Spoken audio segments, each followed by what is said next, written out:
Thanks for joining us for the Purdue University CME Group Ag Economy Barometer May 2025 survey results.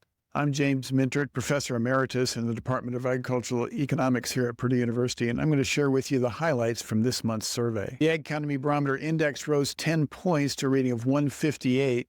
That's the highest barometer reading we've received since May of 2021. The Current Condition Index rose 5 points to a reading of 146. Once again, that's the highest current condition index since December of 2021, while the Future Expectation Index rose 12 points to 164, which was the highest Future Expectation Index readings since April of 2021. The Farm Financial Performance Index rose 8 points to 109. That's just 2 points lower than it was back in January. The Farm Capital Investment Index fell 6 points this month, but that was still strong relative to the last 3 years. We have to go back to 2021 to find a May reading that was higher than this year's reading.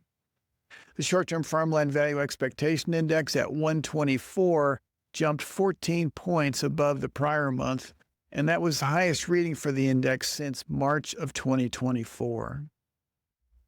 We've been asking producers their expectations for ag exports going back to 2019.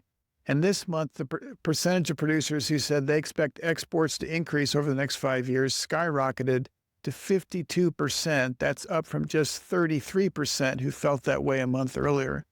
This was the highest percentage who said they expect to see ag exports grow over the next 5 years since November of 2020. We asked producers for the third month in a row what impact they expect the U.S. government's imposition of tariffs on imports will have on their farm's income in 2025.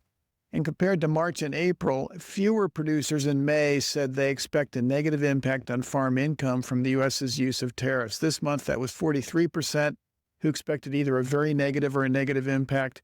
That compares to 56% who felt that way back in April.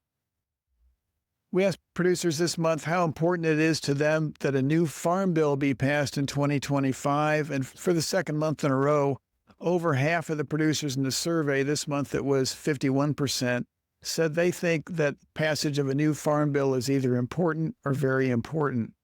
We did a follow-up with them and said, what do you expect to see happen with respect to the PLC reference prices for both corn and soybeans? Do you expect to see those prices to be unchanged, increased, or reduced? And in both cases, roughly 4 out of 10 producers expect to see PLC reference prices for corn and soybeans to increase in a new farm bill. Finally, our last question, which we've asked now a couple of times, is do you expect the increased use of tariffs by the U.S. to strengthen or weaken the U.S. ag economy in the long run? And for 2 months in a row, roughly 70% of the producers have said they expect to see the use of tariffs to strengthen the U.S. ag economy in the long run. In April, it was 70%. This month, it was 69%, so virtually no change.